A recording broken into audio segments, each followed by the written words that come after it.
listening to the Knives Templar podcast.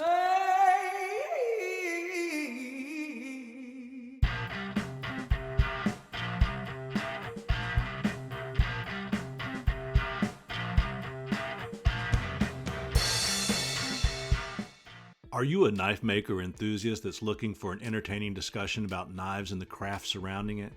Well, I tell you, the path to making great blades used to be a long and winding journey, especially if you didn't have any connections in the art of smithing.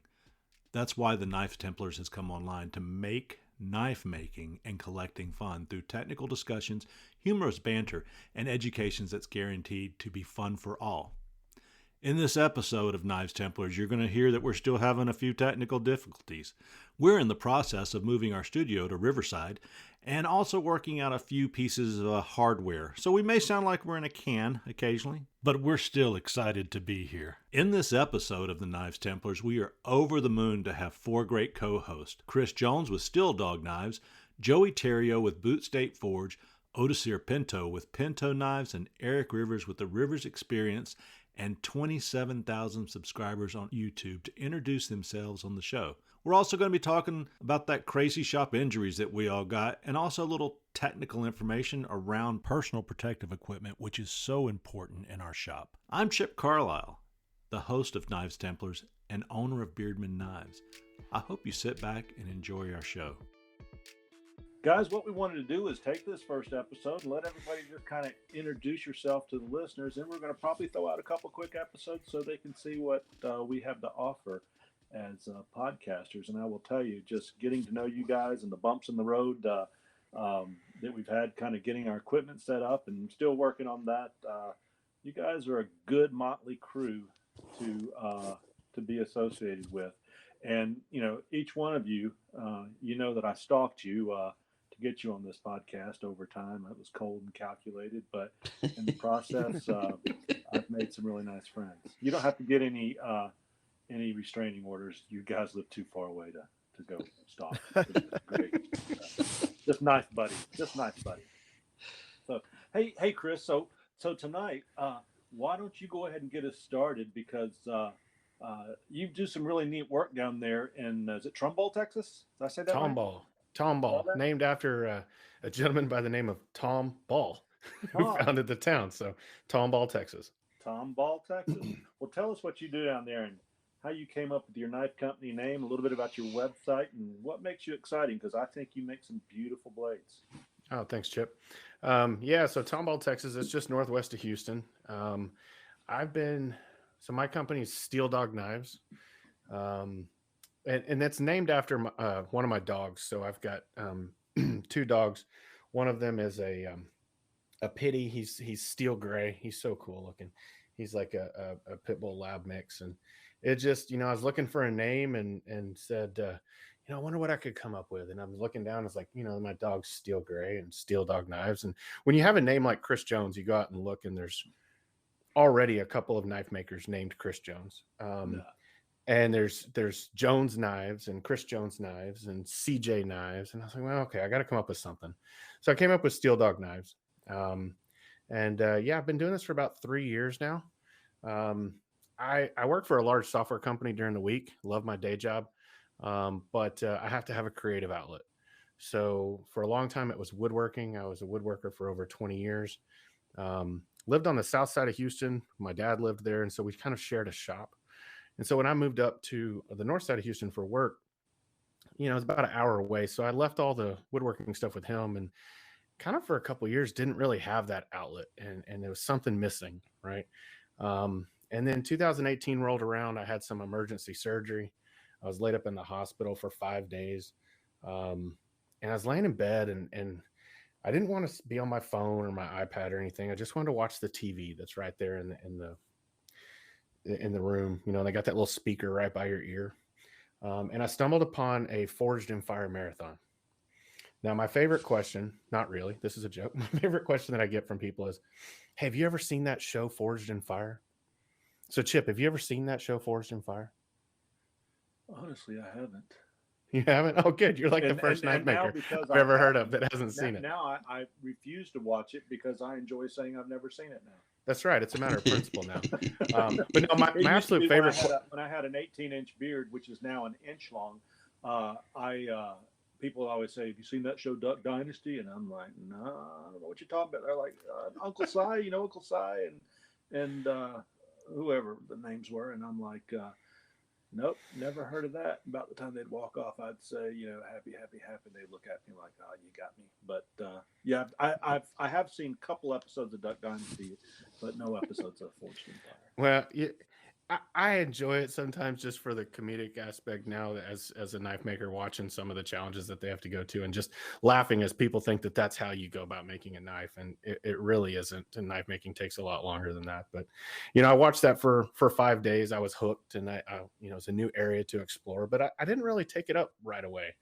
That fall though, I was, kind of had some recovery, and that fall we were going to the Renaissance Festival here in the Houston area. And, we go every year, and my kids asked, "Hey, you think we could get like a wooden sword or some wooden knives or something?" Or my son's looking at knives that are there, that the cheap knives that are imported. And I was like, you know what, I'll make you a wooden sword, right? So I go make a wooden sword, and then I'm looking at those cheap knives that are laying there, and I was like, you know what, I wonder if I could actually do this. So I gave it a shot. My first knife, I took an old and an angle grinder, and I made a prison shank. And it's so ugly. We've all got a job if we ever go to prison. I'm sure we all lead clean lives. I know you appear to, and I know I do. But if for some reason, somebody ever decides we need to go to jail, I've got a survival job. Oh yeah, we'll grind bevels in those toothbrushes, right? Yes, we But no, they'll be too pretty to use. Nobody will want to use them in prison. They would just be called prison knives and not prison shanks. Yeah, we'd actually change the term. But no, as ugly as that thing was, it cut, it sliced through paper, it shaved hair, it did all of, it was great. And so I was hooked. So over the last 3 years, I've made hundreds of knives, everything from EDC to camp knives, hunting knives. I made a competition chopper twice actually. I saw a picture of that. That's a beautiful knife. Yeah, I entered it into at a knife show, local knife show. I entered the cutting competition, had to chop through a 2x4 and a rolling tennis ball, a rolling ping pong ball, a dozen water bottles, and then cut through a 1-inch free hanging rope. And I made it through all the way to the finals. So I had to do that 3 times. Ended up with tennis elbow, so that was fun. But came in second place, lost by just about a second. But it was so much fun. But you know what I really, really love doing though is making chef knives. Well, before you say that, because that kind of will segue into that, because when I saw that chopper you made, the first, being from Alabama, I was like, that sure would take the head off a channel cat real quick. Oh, it would. Yeah, it also cut some pretty decent sized branches, and it weighs about, I mean, it's almost 2 pounds. Ideally, it needs to be about a little bit heavier. And talking to the guy that's won now that competition a couple years in a row.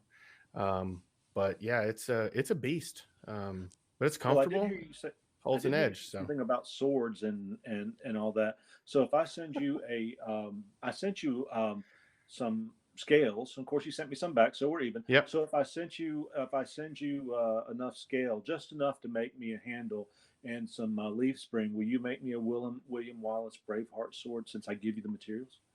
No, I don't do swords. I don't do swords. The only swords I've ever made were wooden ones, right? I don't have that. That's not something that I'm interested in. Like I said, I'm interested in chef knives. I'm interested in culinary stuff. No, I was just thinking if I gave you the materials, you could make me one for free since I give you the materials. Yeah, no, you get that a lot, right? You know how that goes. Yeah. Or hey, I've got this like random, I was talking to the guy that does my handles. Him and another lady, they do my handles, and he was telling me like one of the weirdest requests he ever got was he made a handle out of somebody's dad's ashes, put it in a resin, and I'm like, that's just kind of weird. But well, no. I don't know. I'm a bit of a macabre in there.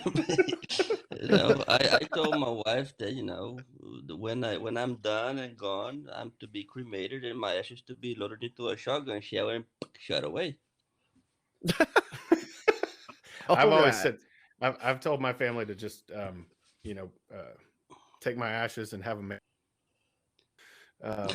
and then just, tee off, like just put it in the water because that's where I, spend a lot of time anyway when I play golf. So it works, keeps me where I'm You happy. know, but now that you said, making a handle with them, I'm like, that is interesting, I have this thing about pulling people down rabbit holes. You also make some beautiful chef knives. Thank I you. think Thank you. I Yeah. interrupted you there. No, I agree. it's good.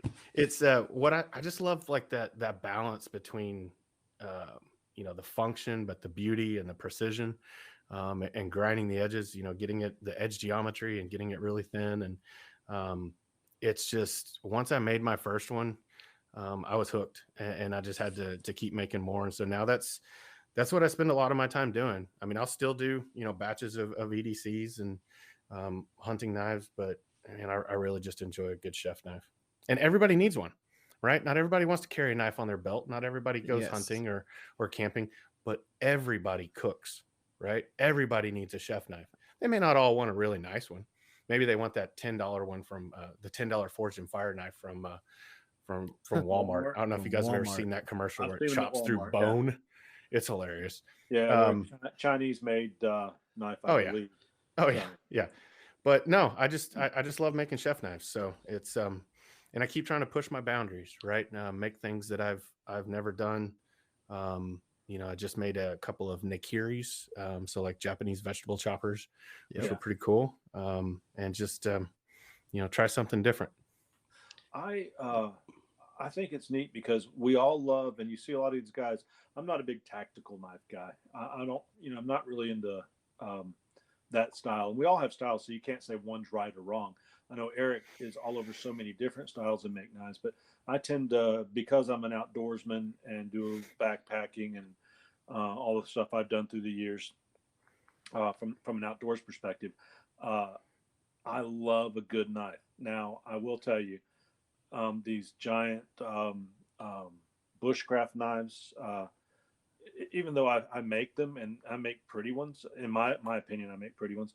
The one thing I can't stand is somebody, says, "Hey, will it baton wood?" And I'm like, dude, that's what an axe is for. You know what? And, they want the tool that does everything.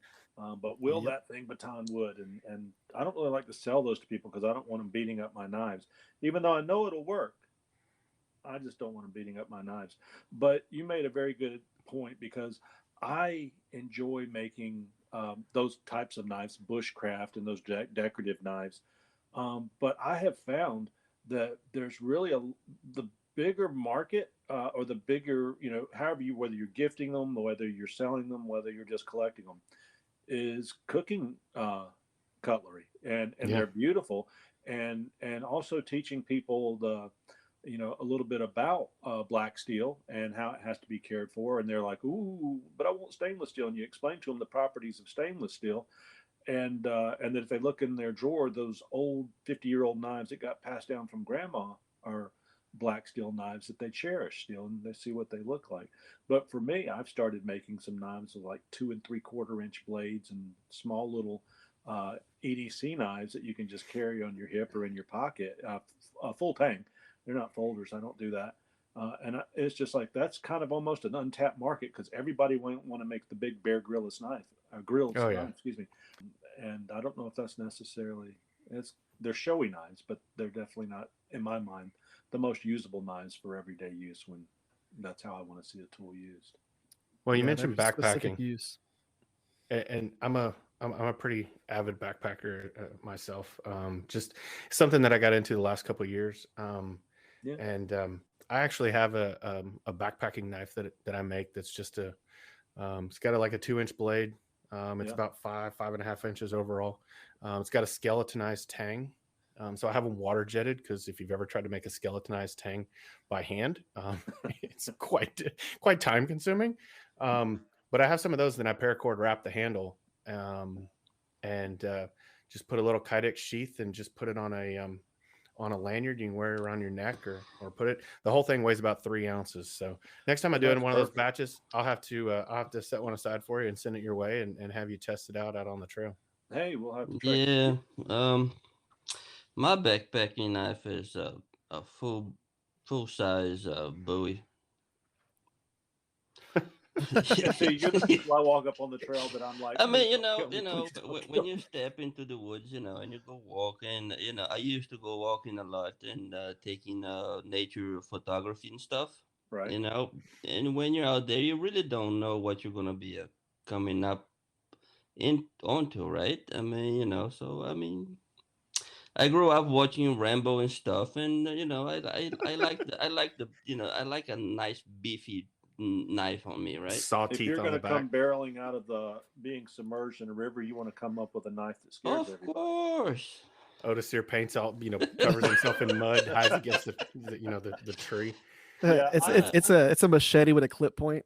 Yeah, there you Yeah, go. If there I you ever go. have to fight a bear, you say, "Oh, A this is clip my point bear kukri. fighting knife," Yeah, I'm more of a small three. I mean, when you're walking, and I volunteer as a forest ranger, um, and the biggest threat in the forest is stupid people.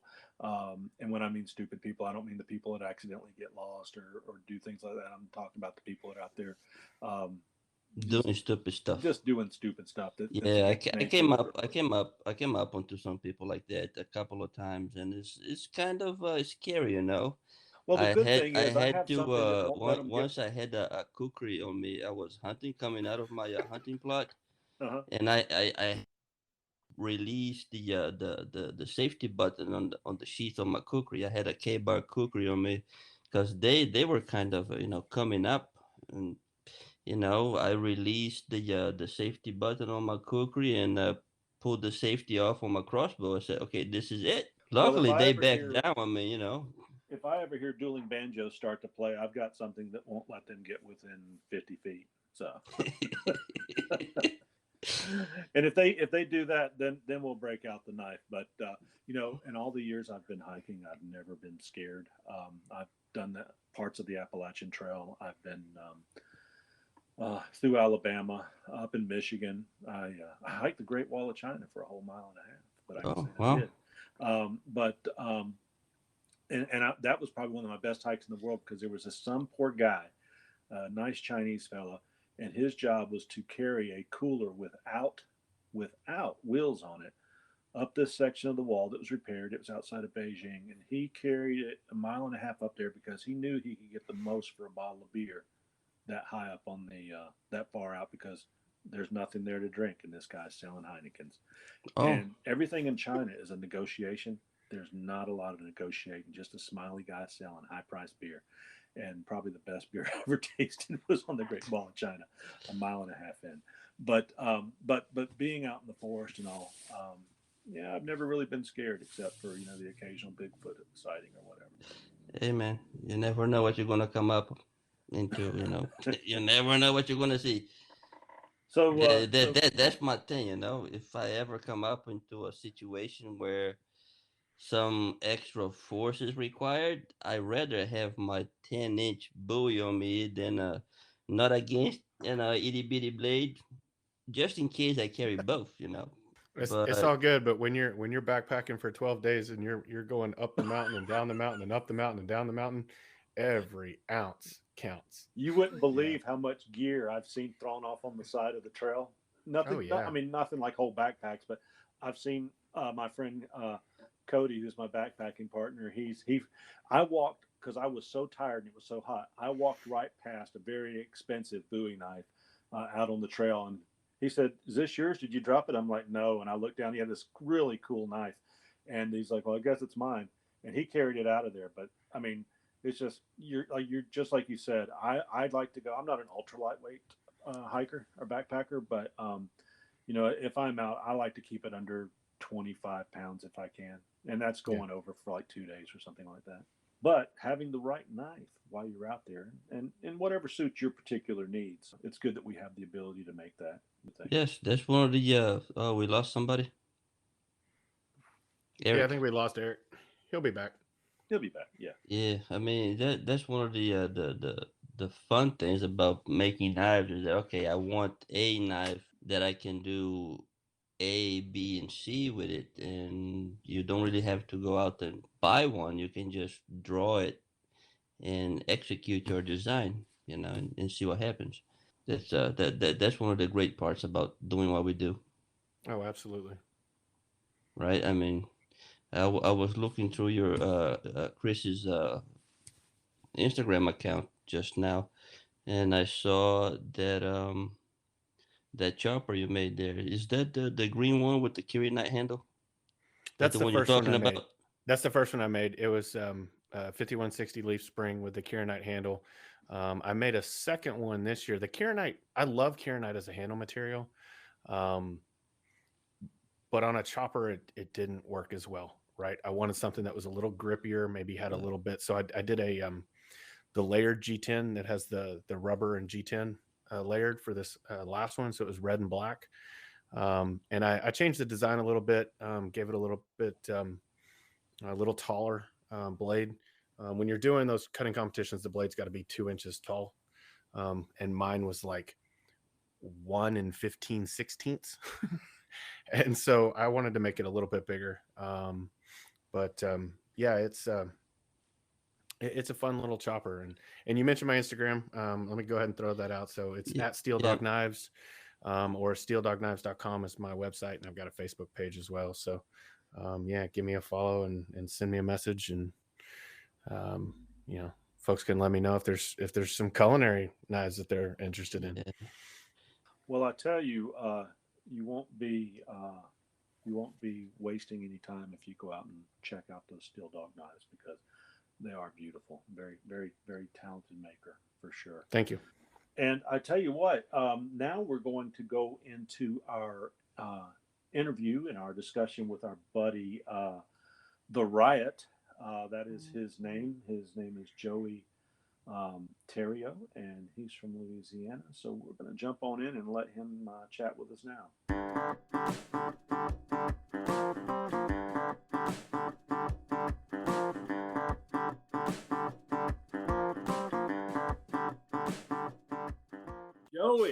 Joey, the man. Chip, what's going on, brother? I think we should have stopped calling him Joe and just the Riot, The Joey the Riot. Riot. Yeah, that looks Riot. that sounds better, the Mr. The Riot. There you go. I like the way Otis here thinks. So Chip, what I find funny is that you can pronounce that, but you can't pronounce Terrio. Well, I got it. I was wondering how that sounded like, I just picture you disco dancing every time I say it now. There you go. The Justin Wilson of disco. The Justin Wilson. Well, Joe, tell us about you, man. You make some beautiful knives. I appreciate it, Chip. Yeah, so I'm a bit of a mutt, I guess you'd say. I'm kind of a jack of all trades, a master of none. I've always been real good, mechanically inclined, taking things apart, doing stuff. I'm the son of a building contractor, so when other kids were off during the summer, I was always with my dad on his jobs, building stuff, building houses, forming up concrete forms, taking them down, stuff like that. So I've always been real good with, stuff like that. And I have a NDE background in engineering, so I worked for ExxonMobil for about 10 years. Got I worked there for 20. I've been buying their gas at $4 a gallon. I think you and all of us have. The stock appreciates that. Yeah, no doubt. But just like everyone else, I was like, and I don't want this to sound so cliche, but Forge and Fire came out, and it was like looking at it, I was like, man, I could do this, I'm thinking I got to watch this show sometime. I mean, don't get me wrong. I'm sure it's a great show. It's just, I'm not a TV guy, and I got to watch it. Anyway, it inspired you. Excuse me. Yeah. So I started, like everyone else starts on YouTube, and you're looking at everybody, these people on YouTube. I came across Eric's channel and started watching some of his videos, and like some of the ones was like the first rasp knife I saw. I was like, I know somebody that can give me some rasp. My uncle's a farrier. I was like, just calling him up. I was like, he gave me like a pile of rasps. I was like, God, I don't need all this. He's like, just take them. So I started on a little 2x42 grinder that I got, which was horrible. Hush, hush, hush.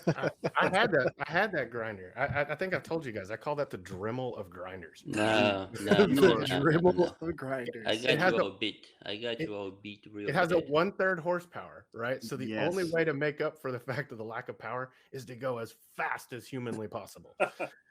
So it's the Dremel of grinders. Out there that makes the beautiful knives on the 2x42. No, no, no. I got you all beat real bad. My first grinder was a 1x30 from Harbor Freight. Oh, I've got 2 of those on the shop. I bought an extra one in case the first one broke. So was mine. So was mine. Mine was a 1x30 as well, and I've got 2 of them, and I still use those 2. Hey, they make some little Yeah, cuts. you sharpen your knives with them, Eric. Yes. Yeah.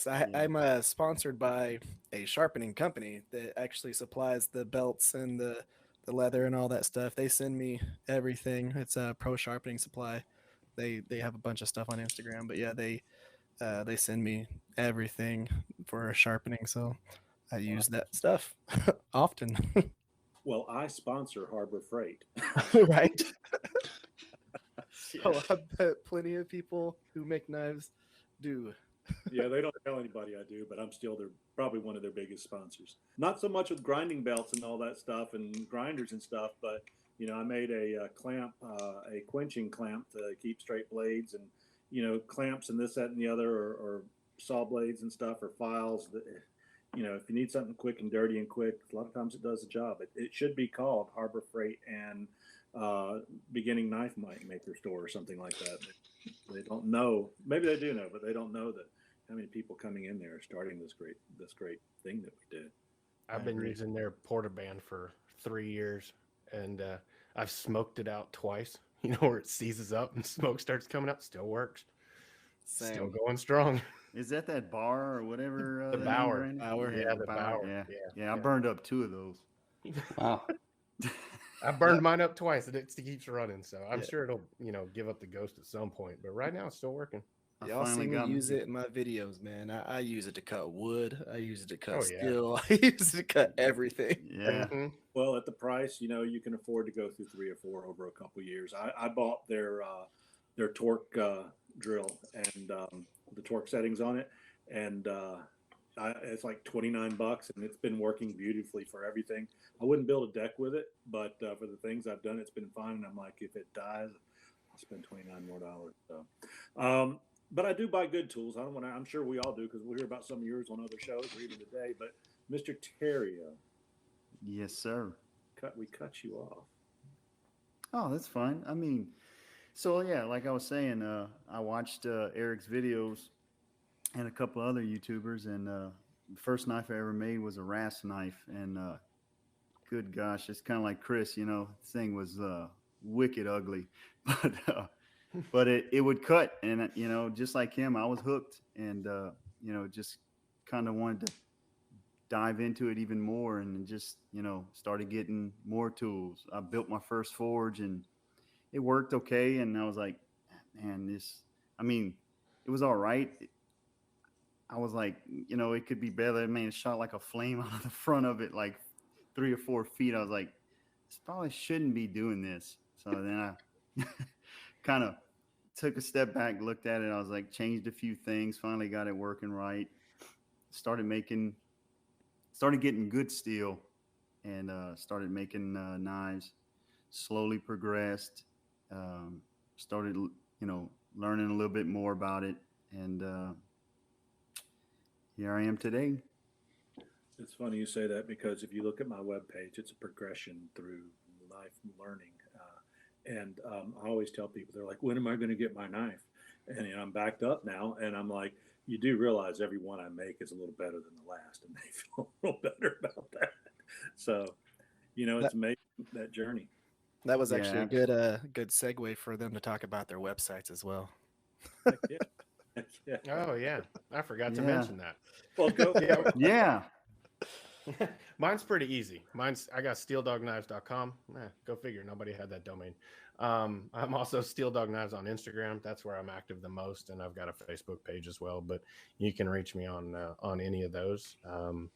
Yeah, just got the website up and running not too long ago. It's kind of, maybe we need to have a conversation sometime about selling knives on the internet, because it's pretty hard to find a website provider that will allow you to do that and process that. But I finally found one that gave me an exception, and so I've got that up and running. So I try to list some knives out there for stock periodically, but yeah, reach out if there's anything somebody wants custom. Yeah, you Mr. Steel Dog, I just put a follow on your Instagram page. All right.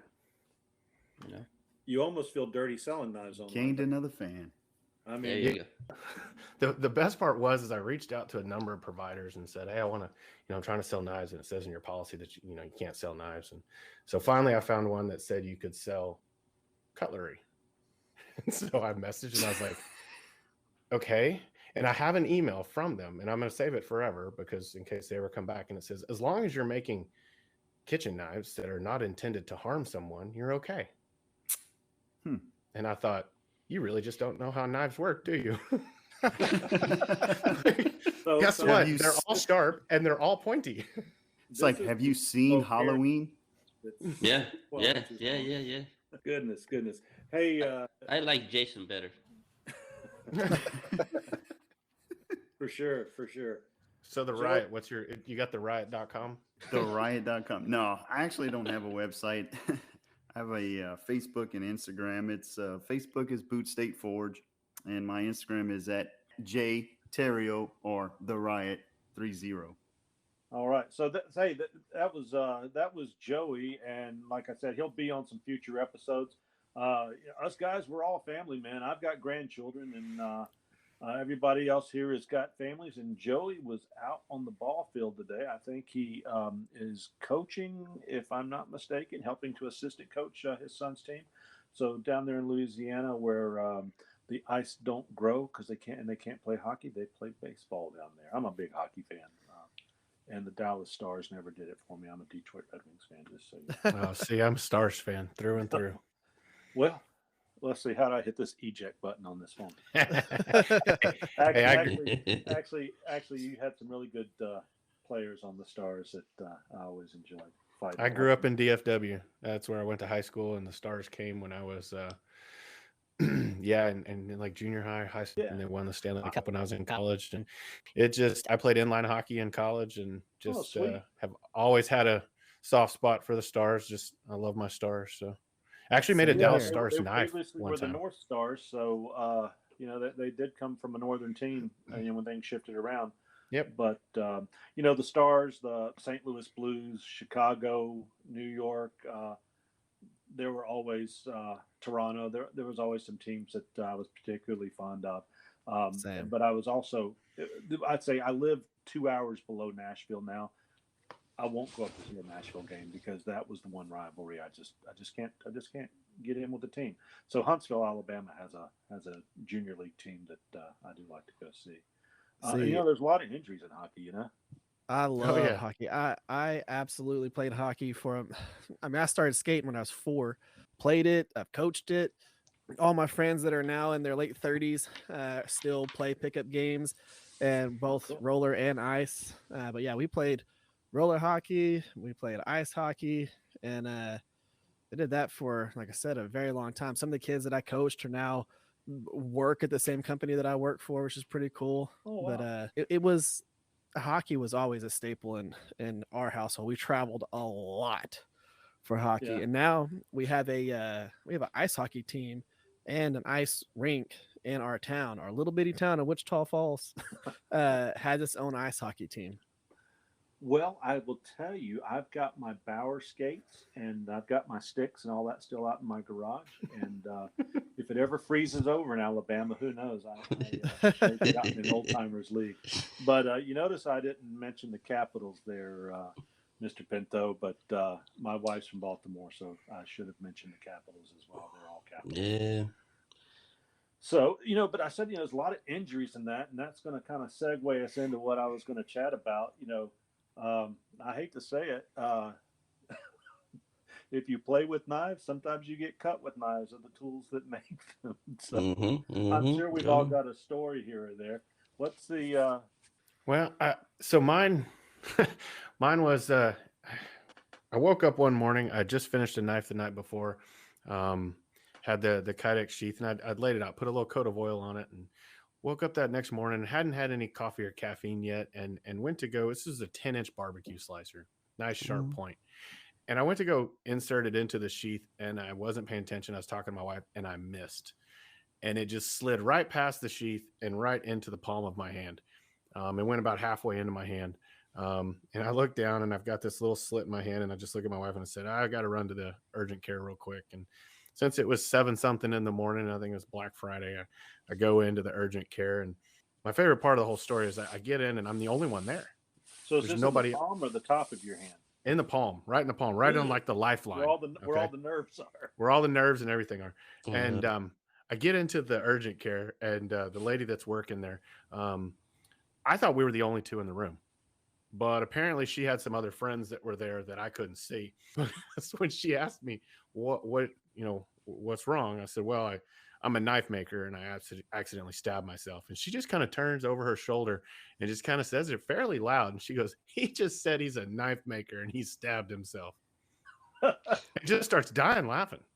I thought, okay, well, they're going to put a couple stitches in it. And no, they ended up super gluing it shut. And so it wasn't a horrible accident. I've cut myself so many times. I've thought about actually, when I go to knife shows or putting in the box when I mail out a knife, having Band-Aids made with my logo on them.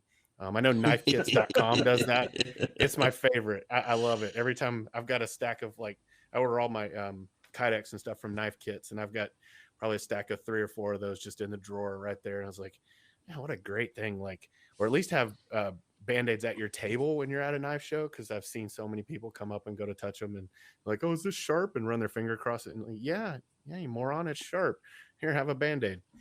But no, so luckily no major injuries, but I just always thought that one was funny because that woman and her other personalities just got a real laugh out of that. So here's what you need to do. You've got some beautiful stickers and all. I've got one on the back of my truck, but you need to have a sticker that looks like a Band-Aid with your logo on it. Yeah. There you go. It just says Steel Dog Knives. Yes, they're that sharp. What about you, Odysseus? You've probably never injured yourself. No, small things, nothing really major. I mean, I think the worst thing ever happened to me was a 36 grit bite on top of my left thumb. But just a second touch, and it went all the way in, so I can see some white stuff in there. I don't know if it was bone or tendon, but yeah, it's kind of like a burning ember on top of my thumb there for a while. I was going to say that is probably one of the more. I always test the grittiness of a belt, especially a new one with especially 36 and 40 grits with my fingers accidentally to see how good they are. And when the knife maker's Manny, you involve a little bit of the nail or a little bit of the pad of your finger, that smarts for a good week or so before it gets. Yeah, ready. I mean, it was right in between the nail and the knuckle, right there in the soft little tender section there where the nail ends, and just prior to the knuckle. I mean, it was. I still got my little scar here. It's red. I got a nice red scar right there. I mean, I myself never had any stabbings or anything like this. I have a lot of small little cuts and nicks here and there. I mean, it's just part of the, especially summertime when it gets really hot. I'm not going to be wearing gloves. I mean, I'll get enough stabs for the both of us. Don't worry about it. This past summer or late fall, it was late fall. Excuse me. I was making a knife for somebody. And it was made out of a leaf spring, so it was pretty heavy steel. And I was making a thicker knife, kind of like you were talking about that chopper. I wanted a heavy knife, and so I had some beautiful ironwood, and I'd polished it up, and I was holding it up against that blade, and with one hand on the blade and one hand on the handle, and I took my hand up and let go of the blade, and I was kind of admiring it, and the knife slipped between the two handle scales and came down across my thumb. Well, my daughter-in-law had just arrived, and the grandkids came into the shop, and I'm sitting there squirting and dripping blood onto the floor, and they're, Poppy, Poppy, Poppy, and they want me to pick them up, this, that, and the other, and I'm pushing them away, and they're a year and a half or so at the time, and they don't understand why I don't want them, and trying to smile and push them away as I'm, counting down the minutes I've got left in life, watching all this blood flow, and I looked down at my thumb, and I had a towel, and I kind of brushed it away, and I bent my thumb, and oh my gosh, I could see white things moving in there. And I think to this day, I guess they were tendons or something, because when I bent my thumb, they stretched. When I let go, they went back. But I had this perfectly straight. When I was telling my daughter-in-law, come get the kids, come get the kids. Well, she had the kids all day, and rightfully so, she was needing a little bit of a break. And I'm like, Liz, I have cut myself. She comes running over, and she looks at me and grabs the kids and runs out because she don't like blood. So I'm sure in her mind, she's like, I love you, but it's been nice knowing you. Yeah, So you're gonna die alone, huh? That's what she said. so I sat, and I hope that's the best way to go, I think. So I sat down on the floor because I was getting a little lightheaded, and I'm a safety man for a living, and those things don't really bother me. But when it's yourself, man, I just kind of sat down on the floor, being a little lightheaded, and the floor felt cold on my hands and my underside as I was sitting there. So I just laid my head down and that concrete was so cold, and I turned my cheek, and I just laid my face against that cold concrete, which it was a hot, humid day, and that concrete felt the way it did. It was just wonderful. And I laid there with my eyes closed and a towel on it, thinking, I'm gonna die if I don't get up and do something or bleed to death. And so I got up. I got a big, those roll of blue towels we like to use. I pulled several of those off, pressed on there, and kind of got it to stop bleeding. And you'd mentioned super glue, because I'm looking all over my shop. What am I going to do? Because we've got to go to church that night. That's why she had come over. And it was Wednesday night, time to eat dinner at church before we go to Wednesday classes. And I'm like, I'm not going to the emergency room. I'm not. So I looked up, and I had a brand new bottle of super glue. I had some I had blue tape, and I made some stair strips out of it, and I put it across there, and I wicked that thin super glue in there. And I will tell you, I went to church that night, showing everybody, look what I did, and I glued it back together myself. So after I graduated medical school that night, 2 weeks later, I had this beautiful pink scar, and here it is 4 or 5 months later, and there's hardly even a scar there. So I think I also have another prison career. When if people get cut with my knives, if I ever go to prison, if they'll allow me to have super glue, I can also do injury repair. And I think that's just a circular type career. That's a great business model. Yeah, man. Right? Very good business model. Yeah, you supply the instruments that cut other people, and then you fix them up, and then you sell them a knife to go cut the other person, fix them up, sell them a bigger knife. Yeah, it's great.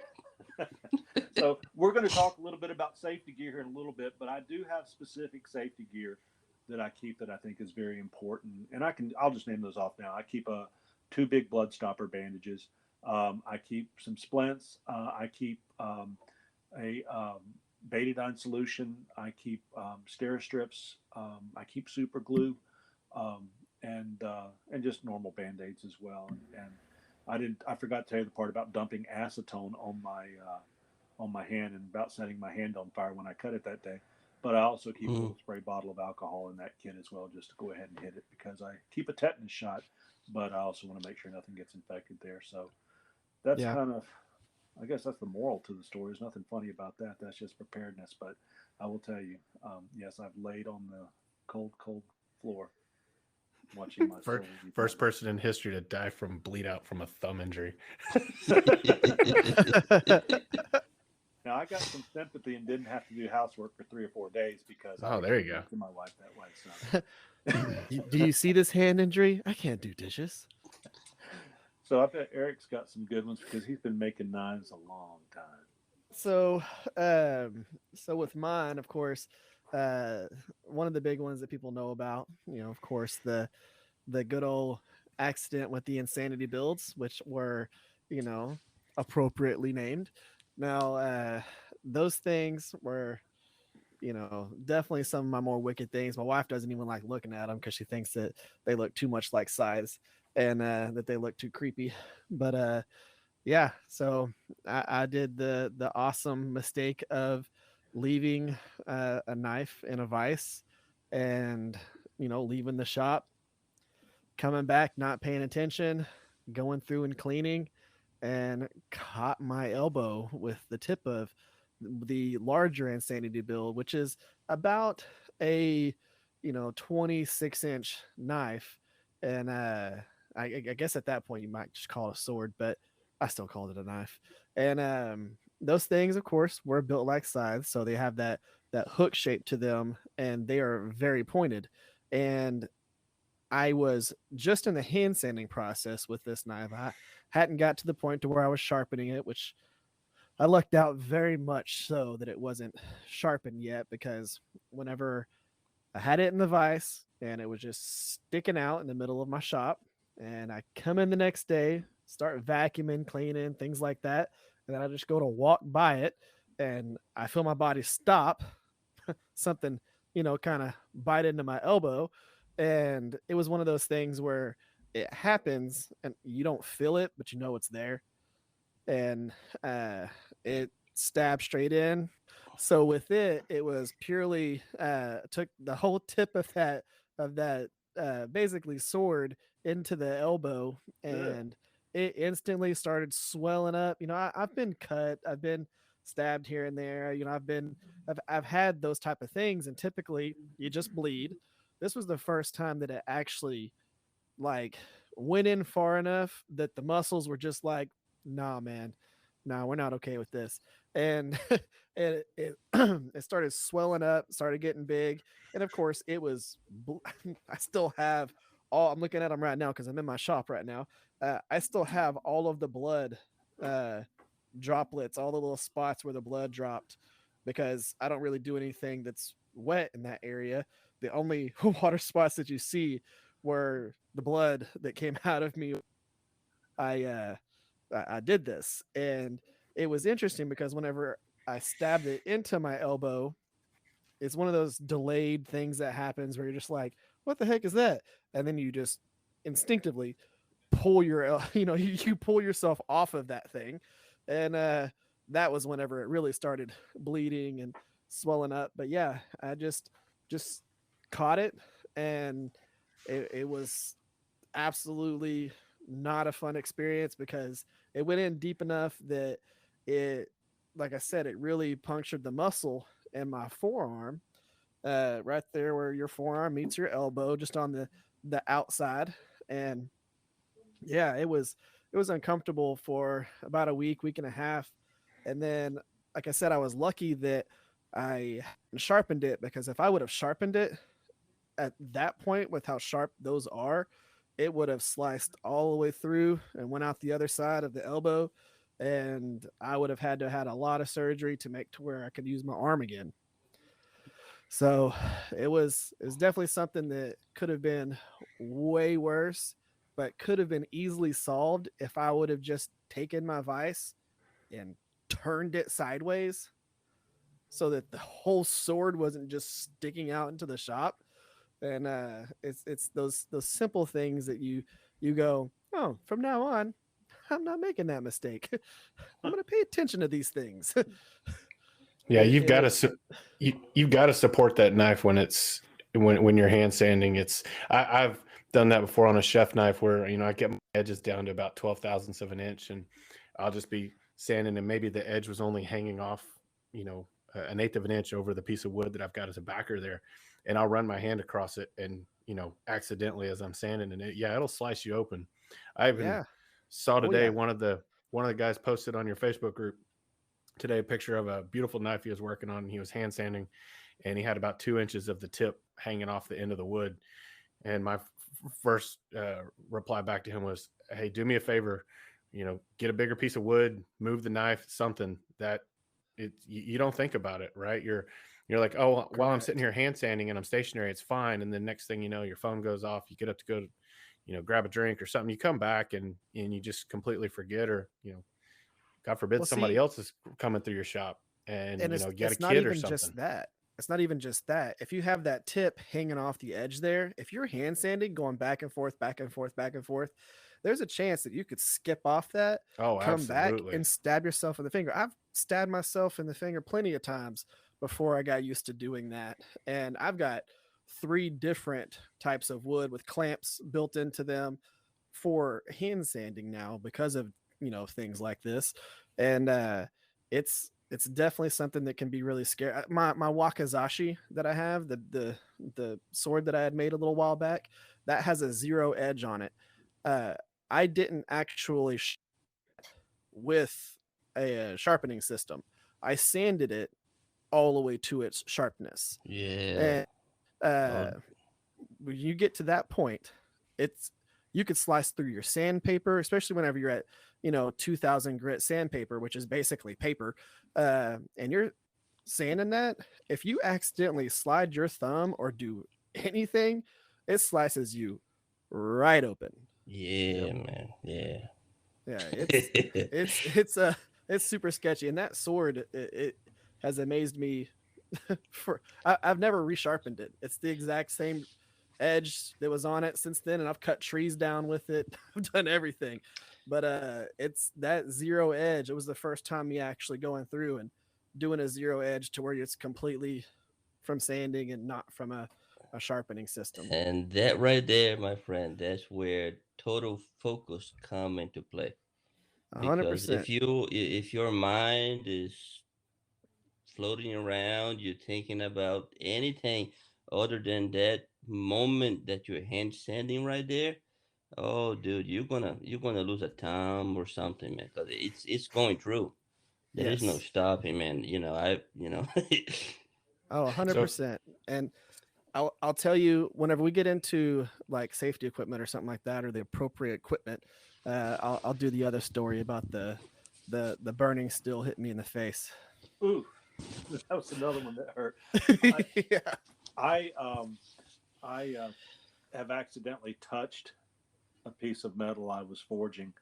You just don't think, you got too close, and it just hit, and that immediate sizzle and that pullback, and looking at that, it looked like I had just seared a steak on a very small section of my finger. I'm lucky I didn't hit it any more than I did, but The Yeah, joys of mine is I I have it did on that video. once while welding a piece of exhaust. I think the important thing here that we all mentioned, or we take our mind off of something for a minute, and Hmm.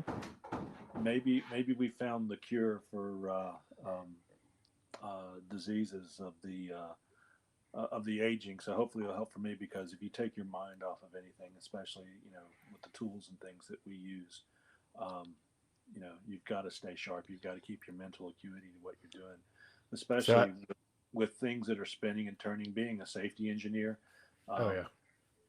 Now, heck, we can head on in there now. Being a safety engineer, now let me ask you this. All is an open question for you guys there. What is the most dangerous tool that you have in the shop? What's the most dangerous machine or on your knife making that you consider, okay, this will kill me if I do a small, Oh, blinking here and there. I that's have to answer easy. that. It's a That's push easy. lawnmower, because my wife won't let me buy a rider, and I'm going to drop dead with a heart attack. No. So before I answer that question, though, I'm gonna this is a public safety announcement for anybody that is a knife maker that is currently listening to this podcast while hand sanding or grinding or drilling or anything. Pause. Take 30 seconds. Assess your surroundings right now. Find at least one thing that's unsafe, and fix it. Okay.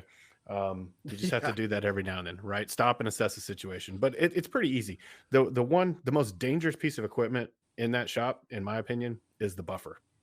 Yes. Now, Eric, I've seen you use a buffer through your drill press. Oh, yeah. But I've got an actual buffer, and if I ever have anybody that comes over and is wanting to work on a knife, it's usually the one piece of equipment that I won't let them use.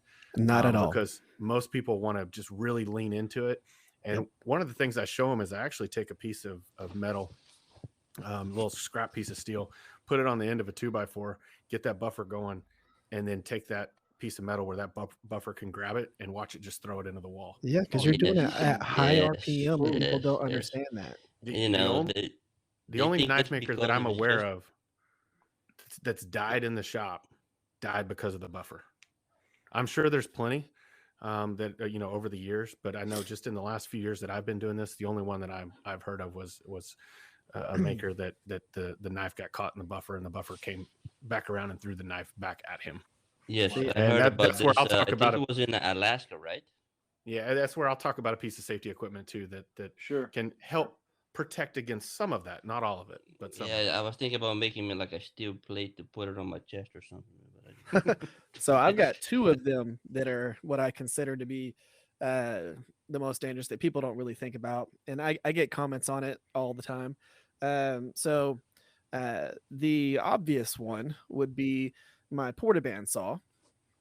A lot of people don't think about that stuff, and whenever I'm putting out videos and editing things together, I'm kind of putting the highlights into that stuff. So they don't typically see me use, I've got pieces of wrenches that are cut off that I use as, push sticks and stuff like that. But the porta bandsaw and bandsaws in general, easiest way to cut off a finger or cut off something is the misuse of that, not paying attention. If you're ever going to pay attention to whenever you're pushing something through a bandsaw.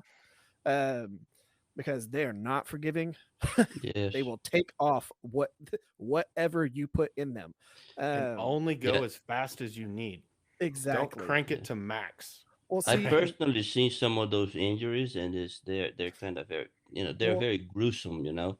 People see me do it and they think, well, that's how fast you go. I'm like, this is time lapse 550%.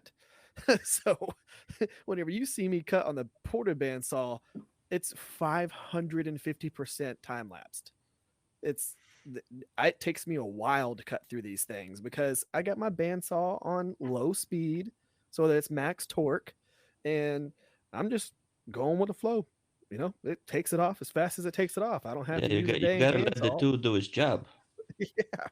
Let the tool do its job. I've got a question there as a maker.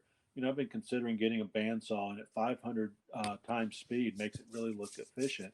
So is it better to just keep grinding them out with a hand grinder and cutting them off, or It is no 50 times better. Get yourself a porta bandsaw. Never look back. Absolutely. Really? Just get the cheap one from Harbor Freight. Yep. I've locked mine up, seized it up 3-4 times. The motor's smoked. It still works. I've got washers in place of 2 bearings right now. Yeah. So yes, you can use that thing past its expiration date. So go to Harbor Freight and get the Bauer. 100%. Yeah. And me, I lucked And just out because get the little mine was on the dang mine was on the in the whatever club thing it was. So I signed up for that because the lady was like, hey, you could actually get this if you signed up for this club. You get it 50% off, and that thing only cost you like $20, so you'd end up saving $60. I was like, Wow. yeah, I'll do that. So I got mine for like $60 or something like that, or like $50, and then I bought my little swag table. Swag table, yeah, heck yeah. Made my little box that I have underneath it. Spent more money on the swag table than you did the portaband, even at full price. I did, and I love that swag table though because great. It makes life so easy. But that right there, it makes your life so much easier. You're not flinging sparks everywhere. You're not having to worry about all your stuff with your grinder and everything, and then it's just the amount of stuff that you can cut with this and not have the vibrating. I had to do a lot of the angle grinder stuff with that. The Darth Maul double dagger that I'm working on right now.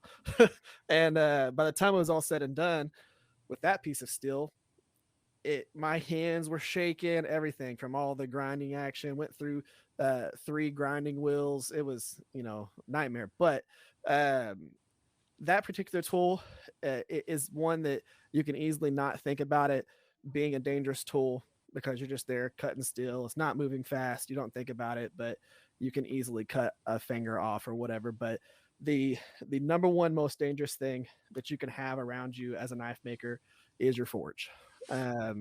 A lot of people underestimate your forge. They don't think about it because it's just light it up, turn it on. I'm a certified propane person, and you once you go through all the classes and courses and all that stuff, you realize how easy it is to catch one of those on things on fire and blow them up, or how dangerous just the gas is by itself. And it's very sketchy, especially for most of us who have our propane tanks 2 feet away from our forge. Make sure that line doesn't touch the outside of your forge. Yeah. Right. It's something that a lot of people don't think about, but you basically are using a 2200 degree box next to a bomb, and nobody really thinks about it, but it's very sketchy and it's very dangerous, and you could easily hurt yourself, especially for the people who are forging inside of a small shop with everything closed, not realizing that they're just breathing in poisonous gas the whole entire time. You need to be in a well ventilated area. There's so many things that go into it that people don't think about because they just want to get their forge and light it up and go. But there's things that people don't think about with the KO wool, not coating the KO wool, or people that want to quench in motor oil, not realizing that there's so many things that are in there that could make you die. Especially the used motor oil that's got so many more things in it. So. Yes. Yeah, So I'm always wearing a face mask when I'm working, regardless of what I'm working on inside the shop. Maybe when I'm doing some hand sanding, even when I'm doing hand sanding, I'm wearing a face mask, especially with the dry sand. Because you really don't want to be breathing any of those things in, anyways. Well, So the silica certainly is a hazard to building up in your lungs and won't go anywhere. It's just going to stay there. Yep. Yeah. But well, those are the hey things guys, that I would suggest be careful with. Let's jump in because we got two of you that are pretty cool. I'll just tell everybody real quick. Nothing special about me. I've been making knives for about a year and a half, and had my hands in making things for a long, long time. Always wanted to make knives. I made fishing lures professionally for many years. Bassmaster Classic of 2006. I was fortunate enough to be down in Florida, and a friend of mine caught a 12-pounder on one of my lures, and I got my 15 minutes of fame on a couple ESPN shows. Love that, but I found I was just keeping other people out on the water and stepped away from it. I still do some lures occasionally for people, but I had thought about after going to Cherokee, North Carolina, and seeing the pottery made there that I was going to get into making pottery. And I love earthware and the idea that these Indian folks are just wonderful people. They were taking that and they were putting that pottery in the ground, and they were heating it and coming back when it cooled off, and had this beautiful pottery. I have several pieces in my house. And I found out that moose dung was a great charcoal of sorts to put down in these pits to make this. And I tell you what, in Alabama, it's just very hard to get moose dung. It just is what it is. So I can't get 50-pound bags of moose dung down here. And I really wanted to do something a little bit more creative. And I'd thought about knives for years. I'd made wooden knives and always filed something down to kind of look like a knife. And I've got 4 very, very good friends from Norway, and they're Vikings, real Vikings, good guys. They got these beautiful cabins out in the wilderness. Looks like an episode of Lord of the Rings or an episode of Vikings or whatever. And they really treasure gifts over there. So one of my friends is going to go out and buy a new opnol or some type of knife over there. And I said, you know what? I can make you a knife. So I challenged myself, and I went on Amazon. I ordered some steel. I think it was 1084, 1095, something like that. I didn't know what it was time. It was just knife steel. And I had some hickory, or was it hickory, or was it, no, it was white oak from here in Alabama. And I put together a knife. As a matter of fact, if you look at my website, you'll see a progression through knives. But out there, you'll see the very first knife I made for him. It's called the Skookum. And because most of my knives are named after Indian names or Bigfoot names, things like that. My logo is a Bigfoot logo, a bearded Bigfoot, I should say. It's a Beardman knives. It's just and he treasured it, but my knives have gotten better and better and better ever since then. Um, and amazingly enough, that like I said, he treasured it. Those four friends of mine who I plan on going to see as soon as this COVID thing is behind us, all treasure those knives. They're such a wonderful culture and wonderful people, and it inspired me to keep on building. And I got better and better, and people started asking for my knives. And I've been making them for a year and a half, and I don't see an end in sight. Interestingly enough, I have a waiting list for knives now, which I can't believe. And I had someone walk up to me here recently and said, I'd like to buy one of your culinary knives. And I said, that's nice. And I said, well, this is the price range, and I can work with you on that. And she goes, oh, I didn't know they were that expensive. Don't think I can afford one or want one. So we backed off of that. And I always am very gracious about that, because being on the other side of that at one time, people don't always understand what goes into making a knife and the true value of it as a piece of art as well as a piece of functional art. Um, and seeing what some of the great knife makers are out there. I've seen knives for $10,000. What was it? Alex Steele sold a sword for $20,000 here in the last few years or whatever. Mm-hmm. But it's not uncommon to see knives in the $400, $1,500 range and even more. But I try to be very good with my pricing. But I know this person a little bit, so I'll probably find a way to surprise them in the future, because I have a bigger heart than I care about my wallet. You definitely make really clean knives, though. That's one of the things that I've always noticed about you is the knives are always just super clean. Well, it's very kind of you to say that, because I will tell you, this beginning, I said, I stalked you guys. I've been watching you guys on videos or online and the knives that you're putting out. And to hear, I thought all you guys have been making knives for 20 years, and just the most gorgeous thing. So the fact that I am included with this group of people, man, I'm just tickled to death. It's a blessing. It's truly a blessing in itself. So that's who I am. I have beardmanknives.com, shegmankniva.com if you're over in Norway. Means the same thing, Beardman Knives. And for all you people that know my old fishing lure company, Carolina Chips Lure Company, you can still go to carolinachips.com, and that will not take you to the old fishing lure company, but it'll find you some really cool knives. I'm also out there on Facebook and Instagram under our Knives Templar podcast and Beardman Knives and Shegman Knife. So enough about me. You guys are the ones making the cool stuff. Otis, tell us about your cool knives, because you're another guy I thought had been making knives since you were 3 years old. I've been carrying a knife since I was 3 years old. So I mean, not much to tell, man. Not much to tell at all. I mean, grew up loving knives. I love knives. You'll be hard pressed to find me on a daily basis without at least one knife on me, maybe more, right? On my I made a couple of EDCs here that I can carry around. What else is there? I mean, I have a day job. I do vehicle safety inspections in a mechanic shop in Beltsville, Maryland. Making sure that the car is safe to be on the road. And that's my day job, And knives for me is like a necessity, a therapy, a hobby, everything rolled into one. And I do hunt. I go fishing every now and then when I can, and I was tired of buying those not cheap per se price wise, Bass Pro knives, but they just weren't holding an edge long enough for me. So I said, you know what, I may be able to do something better. And then a few years back, I started messing around.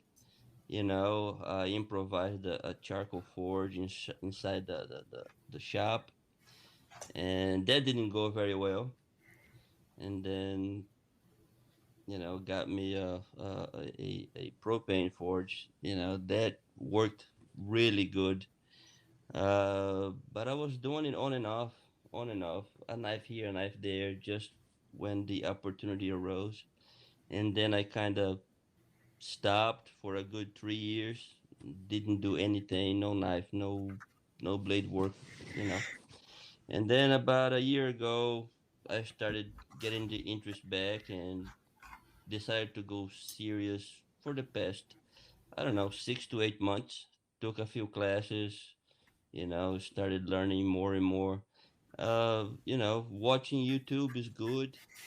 I watch a lot of Eric's builds and stuff, but having a good class that you can take, it goes a long way, man. Learning a new techniques and stuff, So yeah, that's basically it. I mean, not a very interesting guy. I try to keep it for myself, and most of the knives that I made, I either gave it to family members or sold to friends and things like this. And I did keep a few for myself. And yeah, that's You it. make gorgeous knives, and just that simple Pinto on each one of your knives, and your manufacturing process, and how you meticulously go in with your files and the drills and everything that you do. It's truly art. I think you're the one that coined it. That you said that your old instructor said that this is a studio, not a shop, and Mm-hmm. you definitely are an artist, sir. So, Yeah. how I can mean, people see your knives? right now I'm planning to have a website up and running by the end of the year. Right now, you can find me just on Facebook and on Instagram as Odasir Pinto. And by the way, you changed the name of my Facebook page. I had it in there, Pinto Custom Knives, and then you put it somewhere, Pinto Handmade Knives. I said, okay, I can roll Pinto Handmade Knives, no problem. I'm a marketing genius. What can So you can find me on Facebook. I have a page there, Pinto Handmade Knives, and just as Odasir Pinto on Instagram. Yeah, And that's spelled Odacir yes, sir. and Pinto. There you go. Like the old car or the bean. Well, now we're going to switch over to the guy who's taught many of us. Like I said, for 27,000 subscribers, and he's up 22 hours a day. It sounds like, and it's because a labor of love is what I've come to find. But when I first started looking at knives, I found a gentleman by the name of Trolski out of Poland who makes some of the most beautiful knives. And I love some of his videos, especially how artistic they were in using his knives. There's a guy, The Art of Craftsmanship. I watched a lot of his because you got to watch him grow as a craftsman as well. He makes beautiful knives. But who I just kept coming back to was a teacher. I mean, the guy that was really breaking it down. And I'm not taking anything away from the other guys, but this is a guy I could relate to. He could just as easily be, I don't want to relegate him to a community college, but that's where you see a lot of it. He could be teaching knife making at a school level. The guy that has probably taught so many people, because his videos come up so often when you're just doing a search for knife making, is Eric Rivers. And I'm glad that I can now call him a friend. He used to be just a guy that was out on the internet. One thing about Eric I will note, that he sees the beauty that someone's knife, doesn't matter how skilled, how far they into it, can be their first knife. And I see nothing but hearts and positive feedback on everything he sees, and I see people grow watching that. This guy's got the gift of stewardship. He's got the gift of artistry. He's got the gift of metalworking, and I know he's done a lot of things other than just knife making. So I'm going to let him tell us all about him now. I'm glad he's on our podcast. Eric. All right. So thank you for that. That's awesome. And I'm always really appreciative of the amount of people who have, even if they've had one takeaway from my videos, or anything that I've commented on with the different forums and Facebook pages and stuff like that. My goal is that someone gets a takeaway from something that I might have done that makes their their journey within knife making a little bit easier. Whenever I first got into knife making, it was one of those things where you watch all the videos, you watch everything, you're reading forums and books and all of this stuff because you kind of want to jump into this. But the the hard part for me was, I'm watching all these knife makers make beautiful knives, but no one was taking the time to say, hey, this is why I'm doing this. This is why I'm doing that.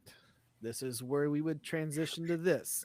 You want to do this before this. Now, the reason why a lot of knife makers don't make videos like that is really because those videos don't get you sent into the algorithm of YouTube to where you get, 2 million views on a video. The videos that people watch a ton of are those ASMR, you know, people making the knives where nobody's talking, nobody's giving you any information. They're just quiet, sanding, grinding, forging, all those things, and no one was sitting there and breaking down the processes. So you're trying to, you see them do a thing that probably took 4 hours and they made it 40 seconds in that video. Yeah. You see them do that and then you go, okay, cool. Now let me spend the next 2 hours trying to figure out what the heck they just did on Google and all these things. So whenever I'll tell you, whenever I first set out to make my channel, it was just going to be a channel about me just doing the stuff that I do, just vlogging. And, I worked for a company that sold skateboards and, all of this cool stuff. And I was just going to kind of film myself and my experiences, which is the reason why it's called the Rivers Experience.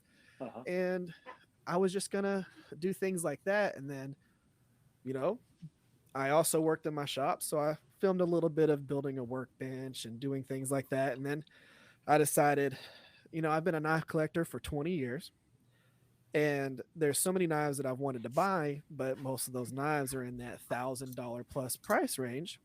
And I thought to myself, okay, I'm not going to get another job to afford my knife collecting hobby, and I want to kind of do these things. So I'm going to try and make my first knife. Now, my journey within Forged in Fire was kind of the reverse. I didn't start watching Forged in Fire to then start making knives. I was following a guy who he has his Facebook page is the Old Wolf Forge out of Kentucky, and his name is Jeff Peters. I was following him. I won one of his knives in like a raffle thing that we were doing. And I was looking at the knife and I was going, man, this is absolutely awesome.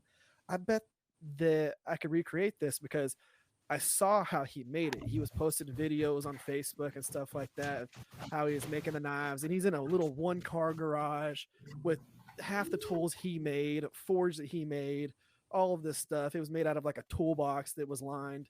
And so I saw him doing that and I started picking his brain, message him on Facebook. Hey, what do I need to do for this?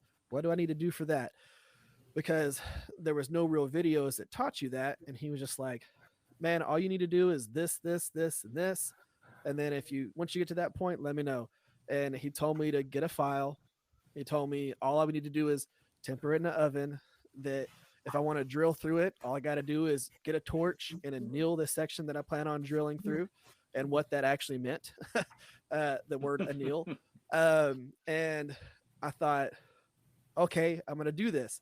And luckily for me, and if you wanted, I've got the video of me making the first knife that I ever made out of a file on my YouTube channel. And I did not use any fancy tools. I used a 1x30 from Harbor Freight. I used a Did it drill take a press. while to go through that steel with that thing? No, not really, because that thing spins at 86,000 RPM. And is the most dangerous thing. How fast that thing spins is ridiculous. With a 36 grit Harbor Freight belt.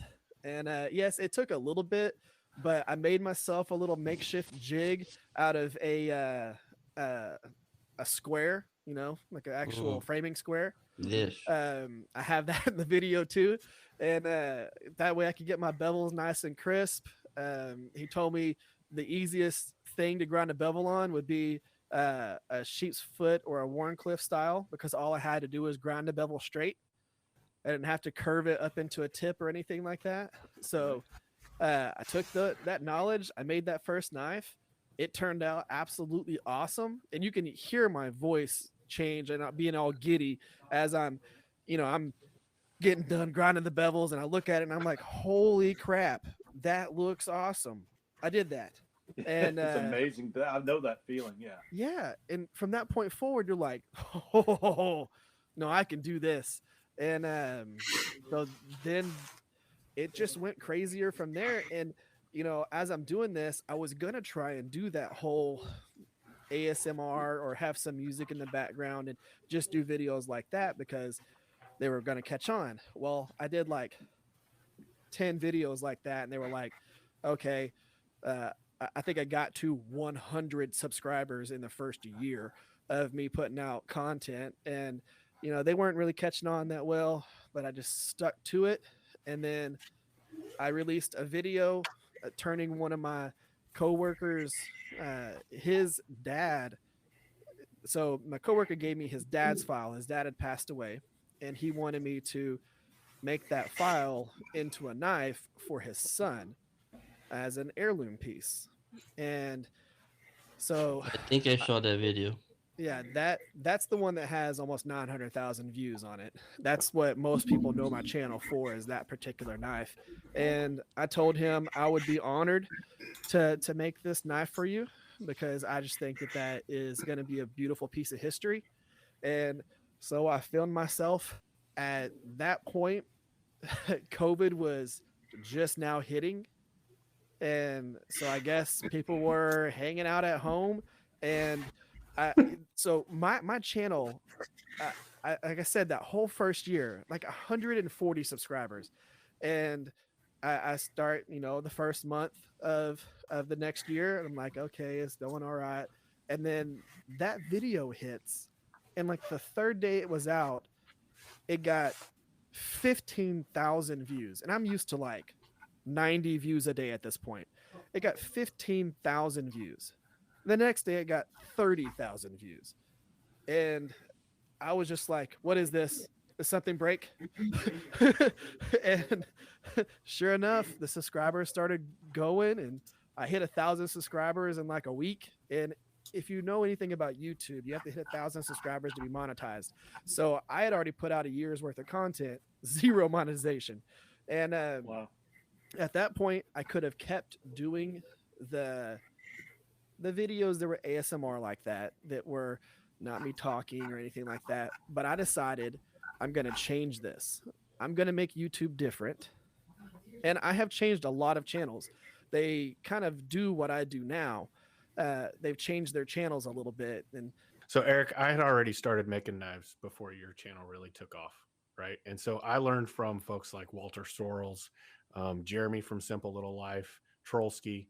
But one of the great things that I liked about your channel was by the time I stumbled upon it, I already knew a lot of what it was that you were already doing, right? So I maybe wasn't learning as much as a newer knife maker, but I just really enjoyed the engagement that you had, with the users, your enthusiasm, your positive outlook. It also helped that you featured one of the knives I made for my daughter on the channel one time. She thought that was really cool that her stuff was on YouTube. But I've just always enjoyed, like you said, that method that you go about explaining things. There are a couple other makers that were doing that before. But since your channel's really taken off, it seems to be that there's quite a bit more that are doing something similar. Yes, and so whenever I first started, I was watching a lot of the Walter Sorrells stuff as well, and same thing with Simple Little Life. The issue that I had was the frequency of their uploads. So Simple Little Life, he might put out 15 videos in 1 month and then put out 1 video the next month. And so whenever I was trying to follow along a particular thing, there wasn't that consistency. And I still watch his channel, love his channel. Oh, love it. Yeah.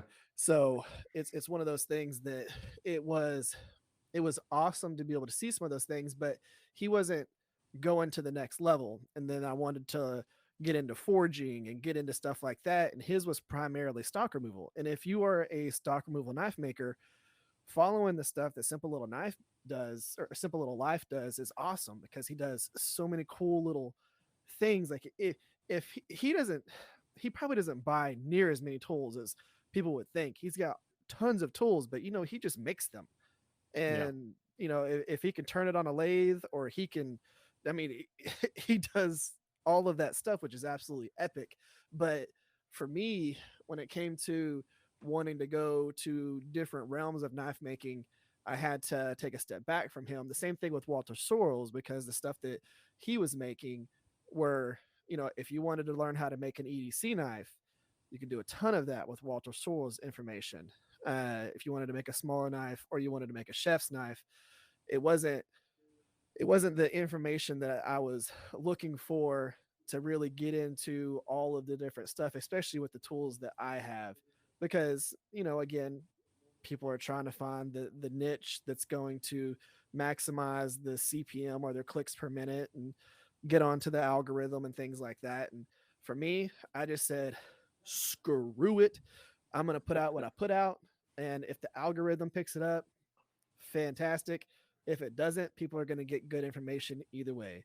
And, I wanted you to. said something really cool there. I do mean to interrupt you, because I think that's probably the point where you took off, because instead of becoming the somewhat of a student and a maker of these videos and beautiful knives, you kind of branched out. And I kind of had that same feeling, where when I quit worrying about what people thought about my knives, or quit trying to compete, or even quit, um, I just didn't care what people were doing. I wanted to do my own thing. And if they didn't like it, that's fine. I still like what I'm doing. And you've kind of gone out and just developed your own online and personality within knife making, that you just follow your own drum beat.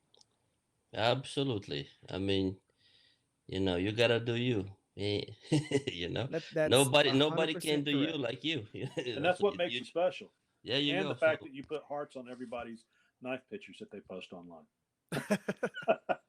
yeah, man. There's something in the world about spreading love. There's too many people out there that say, even as knife makers, they get, this guy wanted to ask me about how to make a knife, and I told him this was my design, or you always hear these guys that get upset with their creativity, but there's enough creativity to go around. What we don't have enough of in this world is teachers, stewardship, and kindness. And I don't mean to put you on a pedestal, but you're that guy.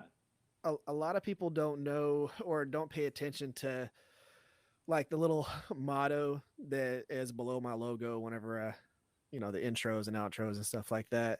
But my motto has always been, and it's on my shirts and everything: experience, learn, teach. And if you're not doing that, you're not helping our civilization. You're not helping anybody progress to the next level, because it's you could be the best painter in the world, and whenever you die, if you take all that with you, no one learned anything from it. No one progressed because of that. My the way that I live my life is, I experience something, I want to learn from that experience, and then I want to teach what I learned from that experience. And I really wish everybody was that way, because, man, there's so many things that we can do, that it just it's fun being a giver, is it not? It's fun being a giver. It really is. And I take experiences from everything. Oh, I do too. And I tell people, I'll sell you a knife, but if you want to come to my house, I'll give you some materials and I'll teach you how to make one for free. I've done that with friends. And I've seen you do that. I saw a video you had out recently. It's an older video where you were teaching a couple guys to make knives. I think they had bandanas up around their faces or something. Yes, they did. The early days of knife making, when we just had bandanas. But yeah, there's a lot to be said for kindness in the world, and you mix that with knife making so well. Where I can try people, to do that. where can people find Eric Rivers out on the internet? So the best part about mine is it's the Rivers Experience on everything. Riversexperience.com to be able to purchase one of my knives. And all my knives have YouTube videos based on them. So it's pretty cool. But the Rivers Experience for that. Then on Instagram, the Rivers Experience. I don't post near as much as I should on there, but I try. And then the TRE workshop, where you can actually see what I create, plus all the guys that are on this podcast, where they create stuff as well, because they all post there. And so do a lot of other people and a lot of other both experienced knife makers and beginner knife makers. I wanted to create a space that was purely positive, that if someone needed to give you good criticism, they would give you good criticism. And there's nobody on there that is just there to troll people or be rude to people. I No will. room for that. I snipped that in the bud real quick, and it's one of those things that I'm proud of, because we just have an amazing community of people. And again, whenever I started that, I was just starting a Facebook page to show off what I make, and then it just evolved into what it is. And we are an amazing community of both experienced and new knife makers, and we're right at about 1,000 members right now and growing. So people watch me do YouTube and stuff like that. So this is just a little quick thing. People want to get onto YouTube to be able to sell their knives to make more money. Don't do that.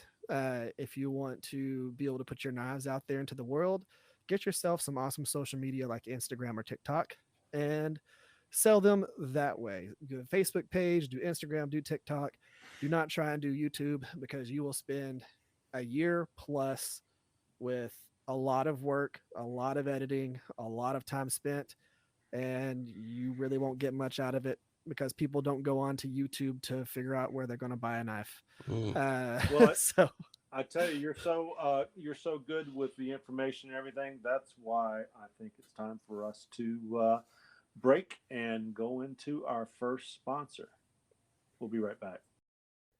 Hey guys, what was your source of inspiration when you first decided to make knives?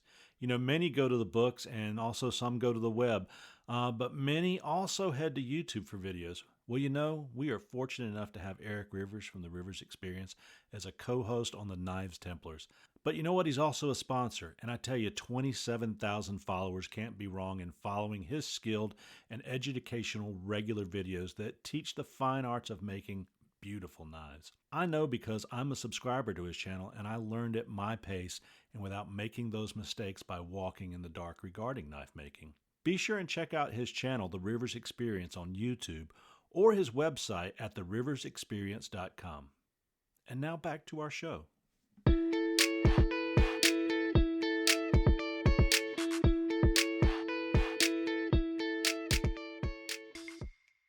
So I tell you what, he's also one of our sponsors, and as we grow, we'd love to welcome more sponsors to our podcast. We now's a good time to get on. So if you are listening and you do anything along the lines of knife making tools, or anything that you want to put out there to talk about what you provide to the knife making community in any way, get in touch with us here at the podcast. All right, guys, as we're closing out the podcast today, we've got a few more minutes left. I think we've been going for well over an hour and a half, somewhere along there. But we wanted to, we were talking about those injuries earlier. So let's kind of have a brief discussion before we close out with what we're going to do the next couple of weeks on what is that essential PPE. That's personal protective equipment. Like I mentioned a little earlier, I'm a safety engineer, and I deal with PPE all the time and certainly endorse the use of it. And what do you think is important to have in a shop? Anybody, go ahead and kick us off. Oh, I'll start with that. So I worked for a large oil and gas company for 20 years. Safety was very important to us, and PPE is important. And I can't really narrow it down to one. I mean, I've got three that I'll talk about here quickly that are really important to me. One is your lungs, right? You got to protect your lungs. You got to protect your eyes. For me, I do both of those with one device. So I have a peak safety power cap, and it's a positive pressure. And so I have a large beard. I now have the largest beard of anybody on this podcast, since Chip decided to cut his off and shorten it. And when you have a large beard, regular respirators just don't work. I wanted to make sure that I had something that was going to keep me safe, and so I use a Power Cap Pro from Peak Safety. I've used it for a little over 6 months now. It's got the filters on top, and it basically kind of look like Hellboy with the horns cut off. Yeah, that's right. It looks like Hellboy Yeah. with the horns cut off. Yeah, but it sends a positive pressure down your face, so the shield doesn't fog up, right? And so you're protecting your eyes, you're protecting your lungs. And one of the great parts about it is it's modular, right? So as that screen starts, if it cracks, if it breaks, you can replace it. And so it's a significant investment. It's not as expensive as some of the other, positive pressure respirators out there, but it's great. You can replace the parts, and I've had pretty good, luck with, getting new filters and everything for it. So that's one. Another one that I have is I have a Kevlar apron. This is from Craft Made Aprons. I found him on Instagram. If you ever follow Mareko Malmasi, who's a great bladesmith, excellent, beautiful pattern welded chef knives.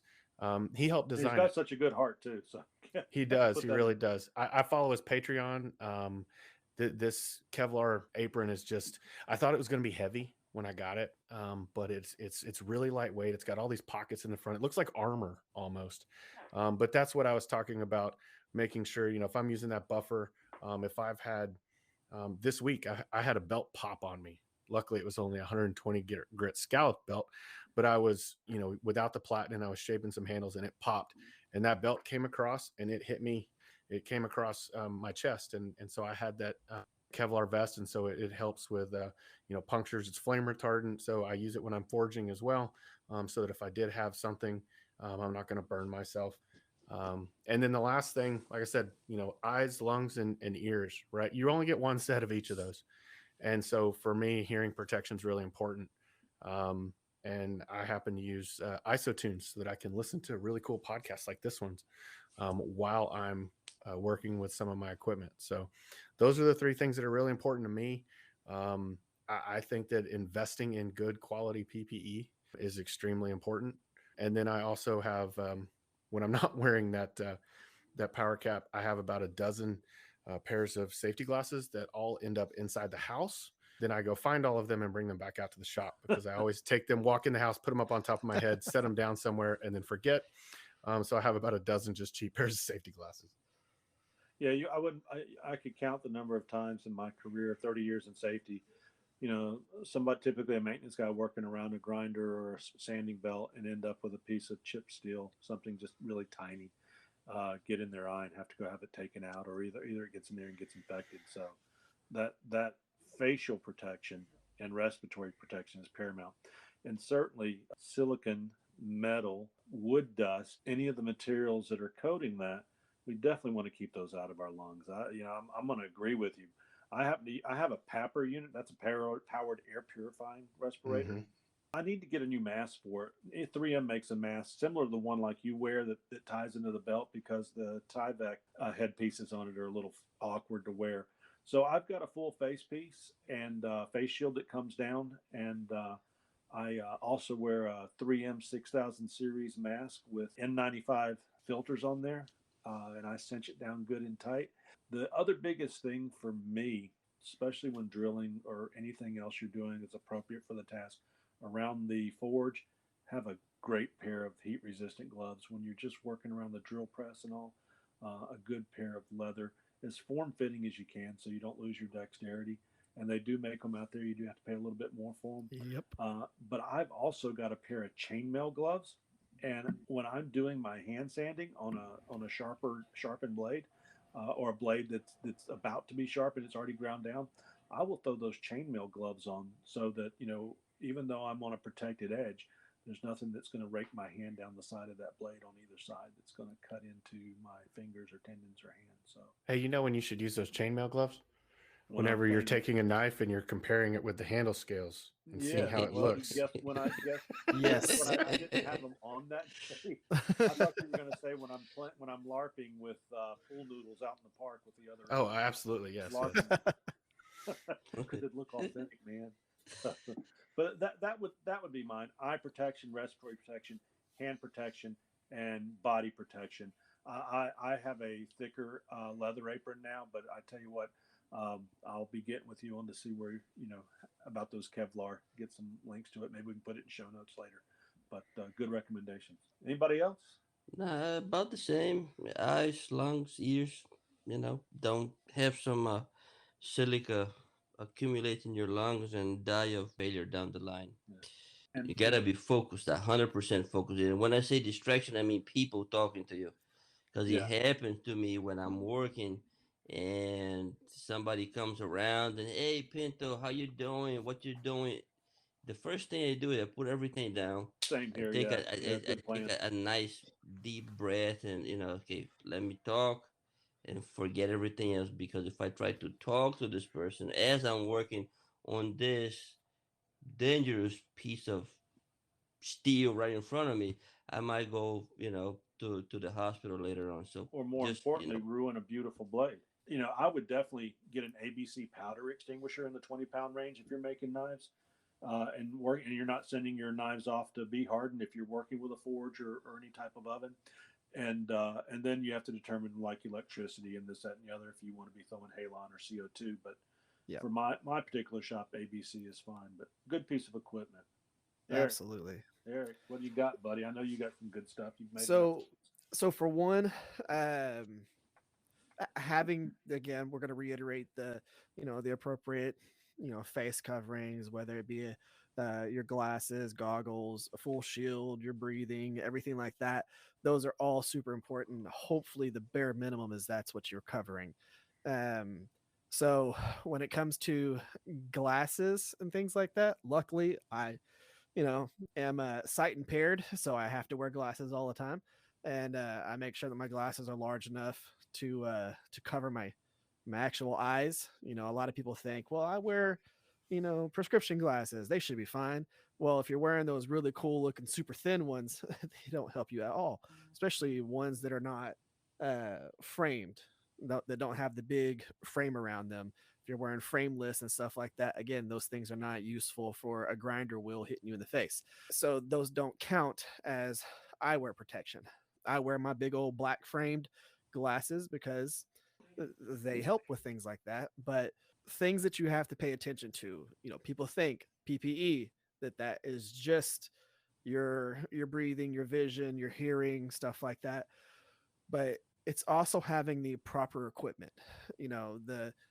For my particular story, the reason why I got injured was because I did not have the proper equipment to do what I was trying to do. And messing with steel that's coming out of your forge at 1600, 1800, 1900 degrees, if you don't have the proper equipment to hold that and you're beating on it with a 3-pound hammer, a lot of stuff can go wrong. And for me, having a piece of steel, a knife, fling up and hit me in the face, I lucked out and I had my glasses on, the ones that I'm wearing right now, and I have the mark where that steel hit the glasses, and it kept it just far enough away from my face, even though it still hit me in the nose and instantly cauterized my nose, where it didn't even get a chance to really bleed. It just seeped ooze, basically.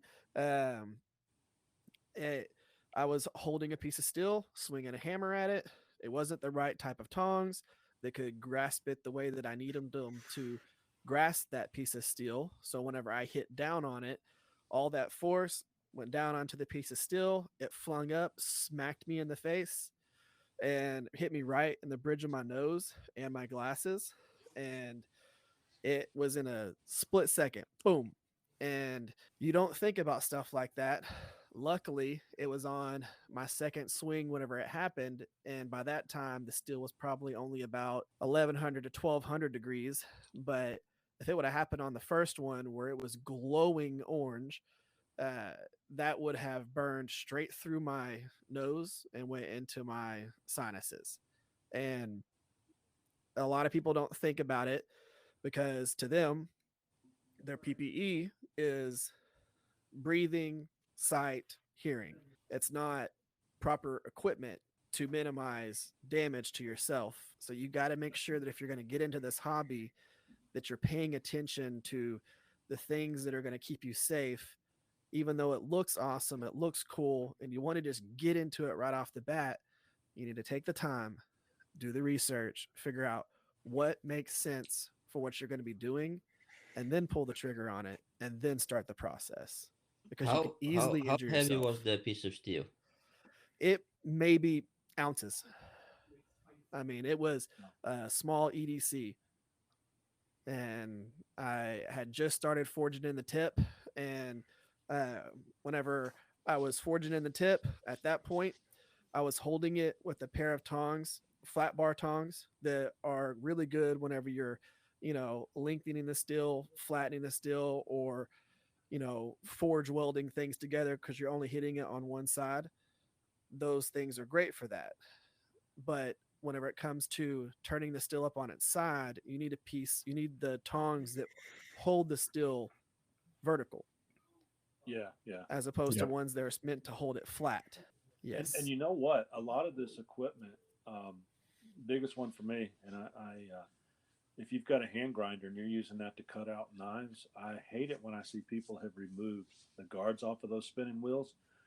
And I don't know if you've cut out enough knives and had them come apart on you. Those things come apart at such a high rate of speed. I've actually seen them embedded in safety glasses. And then you watch people in Pakistan make knives, and you're like, how in the heck are these people not chopping off feet because they're wearing flip flops or they're barefoot in a metal shop?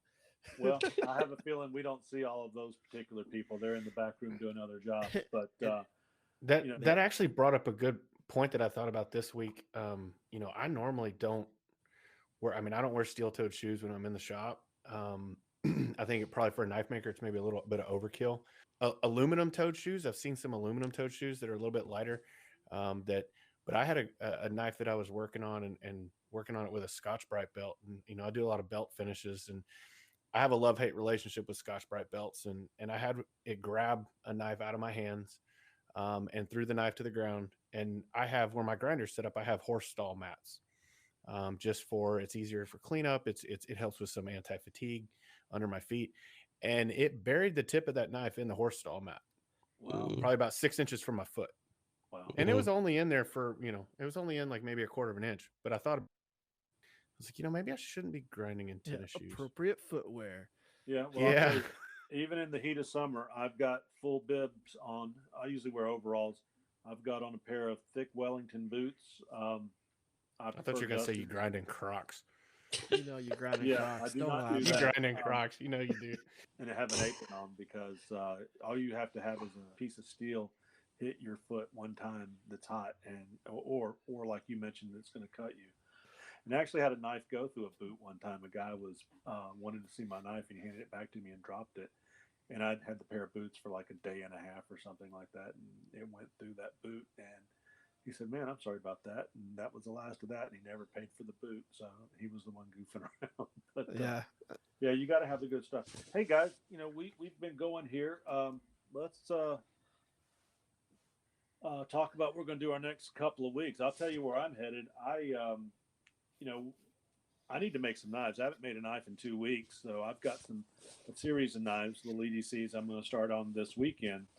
But on the podcast side, it's been a love-hate relationship. I can't wait to get this off the ground, but some of the software, online services and stuff we're using can be limited. So I'm going to be looking at some more sources and a few more pieces of equipment there because I want to make sure that we're giving everybody a run for their money on how quality we are, the quality of our podcast, I should say, and how you say what I mean. but also making sure that our listeners enjoy what we have to say because it sounds really good. So I will be working on podcast software, equipment, and knives the next 2 weeks. What about you guys? Well, tomorrow I got some wedding anniversary trip to go to with my wife. We've been married now 18 years. So It's awesome, man. yeah, Congrats. I mean, I didn't think I was gonna make it that far. Where are you going? Believe it or not, we never been to Philly, right? And my wife wants, I want to go to Philly. So okay, Ah, let's go to Philly. I don't know what's in there. But I'll find out tomorrow. So Cheesesteaks. you can find a yeah. good cheesesteak. You can. Knife wise, I'm looking into getting started on kind of a rustic style buoy with those elk antlers that I scored on PetSmart. Yeah, those were nice. Yeah, so I went ahead and I already uh filled the little blood vessels that dries up inside the antler. I filled those with super glue, make it nice and hard in there. So let's see how that comes out. Chris, what are you My doing, man? goodness. So I'm actually going camping this weekend with my daughter and her scout troop. I'm an assistant scoutmaster. So that's gonna be fun. We're gonna do some fishing. You caught many fish in your life, Chip? I was going to say, if you catch a bass, just mention my name. Chip, You'll know You me. caught them all Chip, twice, right? Chip Every is one not of them. gonna like me, man. When it I've comes caught to every fish, trout once. I'm working on twice for every trout. when it comes to fish, if it's legal size, I'll eat it. It's cool. It's cool. Hey, why Yeah, not? so all those basses that you caught, I probably caught them and ate them, That's the way I feel about trout. So no, Yeah. I'm not gonna do much knife making this weekend. I'm gonna go spend some time with my daughter. It'll be really fun, and then but I'm really excited. I'm supposed to be getting a package in, I think tomorrow, of some handle material from Sarah, Swiskowski. Let's see, I messed that up. Swiskowski Scales on Instagram, um, and I'm getting a package from her with some handle material that she made. She makes some beautiful segmented stuff, and she made me a set that has some green Juma, some Fordite, some carbon fiber, some yellow cedar burl. The entire set of scales was 56 individual pieces that she glued up for me, and that is going on a Damasteel chef knife that I'm working on. Yeah, so great. I'm getting those in hopefully tomorrow, or Saturday. So I'm really excited. And then, like I said, I'm working on that Damasteel. I've got it all profiled out. Sent it off for heat, even though I have my oven now. I wanted to make sure I sent it off to somebody that really knew what they were doing, because that Damasteel is not cheap. It's And not cheap at all. and so then I get to learn how to, I will be testing all of the limits of my PPE, because I will be acid etching it. And you cannot acid etch Damasteel very well with ferric. And you actually have to do it with muriatic acid that you heat up. So that'll be Yep. fun. So I'm going to have some little learning experience for that. But I'm hoping to be able to enter this knife into the next show that I go to. They've got a best in show culinary. And so I want to enter it into that. And just like I said, push my limits, do something different, but still within the type of things that I like to do. If y'all want to meet him, make sure you go to that show and look for Yeah, him. come on out to that show. Come stop by the Steel Dog And- Knives booth. And if you're wondering what he looks like, we have all of our pictures on on a website. Yeah. What website is that, Chip? Beardmanknives.com. Click on podcast, and you will see his beard longer than yours. Did you choose the one that looked like a serial killer or the other one? I went with a smiley face because that was pretty scary. But Well, we just already so had we Eric. know, Eric's already just so looked we like an know. assassin, so we needed to Yes, mix in 3 some years. smiles. Eric, what you got going on? Oh no, we lost Eric. Yeah, we got to have him talk about the Darth Maul dagger. Yeah, he got all excited and hit the eject button. So we're waiting to see if he'll come back in. Oh, he's in. Oh, Yeah, I'm here here. he is. There he is. There he is. And it looks like, I'm looking online right now. It looks like Joey he's checking us out, but he's not coming on the cast. So, but that's okay. We see he got back from baseball practice. Anyway, Eric, hey, what are you doing next couple of weeks besides making knives and videos? That's what you are doing. So of course, knives and videos. I'm working on my awesome Darth Maul dagger It's too cool. for the Knife Makers Challenge, the YouTuber Knife Makers Challenge, and we're working on that. And of course, I've got 5 knives that I'm working on that slowly are coming together that I'm going to be able to release a video for.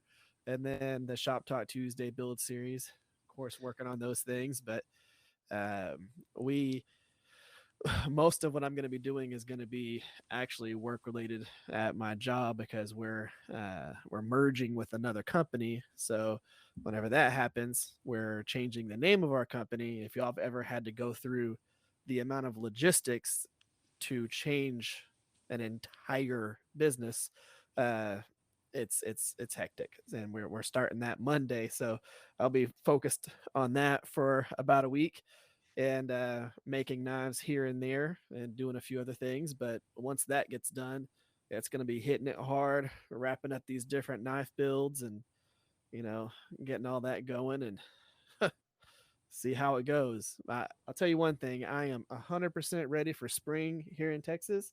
It doesn't make any sense that it's 20 degrees outside when it was 7 degrees 2 days ago. So that's the beauty of Texas. It's 20 where you are, and it was 70 where I was today. See, it's so ridiculous. It's just nonsense. I will be going to a blade show next month on the 18th and 19th down in DFW. Do people recognize you walking through the shows just because? So, I get recognized a little bit more often than I thought I was going to. Celebrity. It's a good thing, free beer. Eric, you still there? I see you on there. A few of the people from the actual knife making challenge there, we're going to have. And he's gone. Yeah, he's gone. He's dropped off. Yeah. So, guys, it looks like we've all got a busy couple of weeks, and sometime between here and there, we'll get around to recording another podcast. In the meantime, I'm going to start trying to put this one together, and hopefully we're successful in doing that. And I want to thank everybody for joining us today. Eric had to pop off real quick. He's got something going on in his shop. Otis here, thank you so much for being on the call today. Yep, no problem, man. I'm really enjoying this. This is fun. Yeah, and Chris, enjoy your camping trip. And here, like you mentioned offline, that you may be heading over to Disney and then off to a knife show in Texas. So we're looking forward to hearing all about that as well. So Eric, see you're back with us. So want to thank you as well for being on the call today. It's a pleasure to have you all here, and we will see you all the next time along with Joey the Riot on the Knives Templars.